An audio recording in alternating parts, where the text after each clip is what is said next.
بسم الله الرحمن الرحیم. روابط بین جمهوری اسلامی ایران و امارت اسلامی افغانستان خیلی خوب است.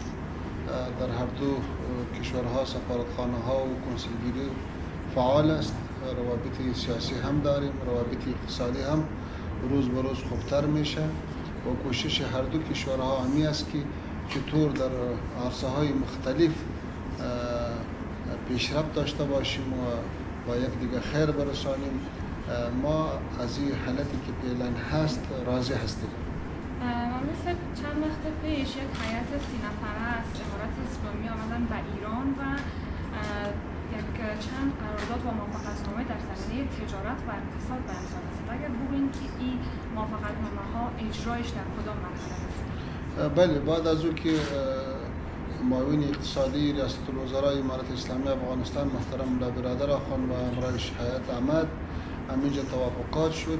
بعد از او توافقات کمیته های مختلف تعیین شده و کار میکنه که هم در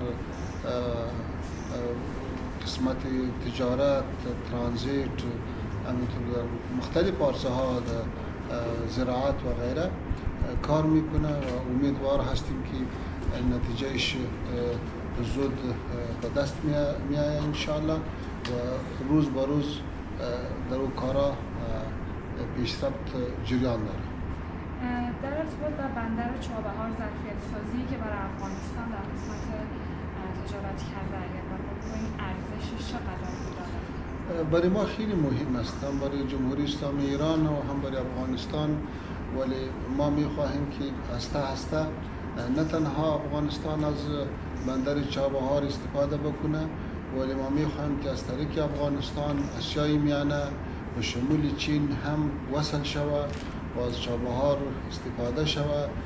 عالی الحمدلله هر دو کشور، هر دو حکومت ها مصمم است که هم در بخش سرک ها و هم در بخش خط آهن و هم در بخش سرک واخان که با چین وصل میشه کار میکنه. امیدوار هستیم که سالهای آینده در این عرصه ما و شما بسیار پیشرفت‌های خوب داشته باشیم.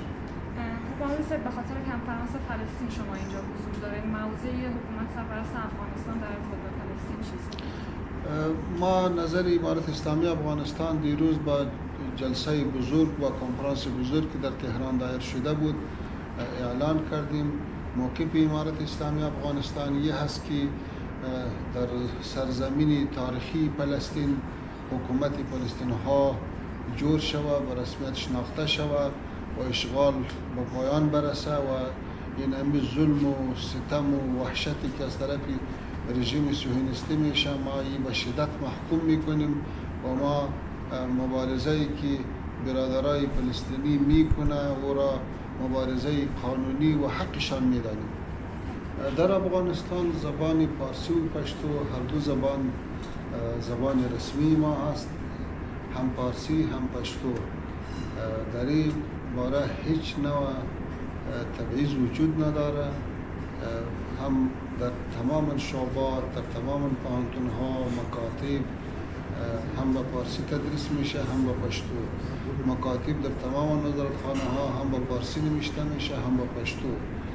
مثل که گفتیم زبان فارسی و زبان پشتو هر دو زبان های رسمی افغانستان هست و با اون شکل که بود و اون شکل جریان داره و در این باره نه کدام فرق آمده و نه کدام تبعیض وجود داره و هنوز هم کوشش جریان داره که هر دو زبان غنی‌تر شود، هر دو زبان هنوز هم علمی شود، هنوز هم برایش کار شود و با هر دو زبان اونجا صحبت میشه، مکاتبه میشه و تدریس میشه. حکومت فعلی افغانستان، امارت اسلامی افغانستان همی کوشش داره که چطور شرایط خوب مساعد شود، هم از نگاه اقتصاد هم از نگاه زندگی و ضروریات دیگه، تا که مردم خود به خود به وطن خود برگرده. هیچ کس وطن خود را به خوشی ایله نمیکنه.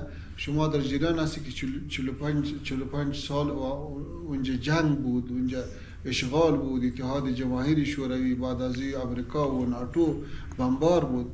این مهاجرینی که از خاطر جنگ مهاجر شده حالی که امنیت آمد کوشش میکنیم که در بخش اقتصاد هم وضعیت افغانستان خوب شود، برای اینمی مهاجرین در افغانستان روزگار پیدا شود و اونها اونجا زندگی کرده بتانه.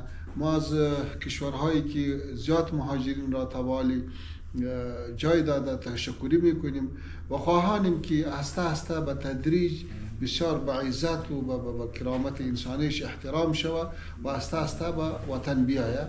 انشاءالله کوشش حکومت پیلی همی است که زمینه مساعد شود برای آمدن مهاجرین. و زمانبندی مشخصی هستش برای زمانبندی به این خاطر که حالات و شرایط فرق میکنه. ما خب میخواهیم که هر چه زودتر زمینه مساعد شود. تشکر از شما. خیر ببینید.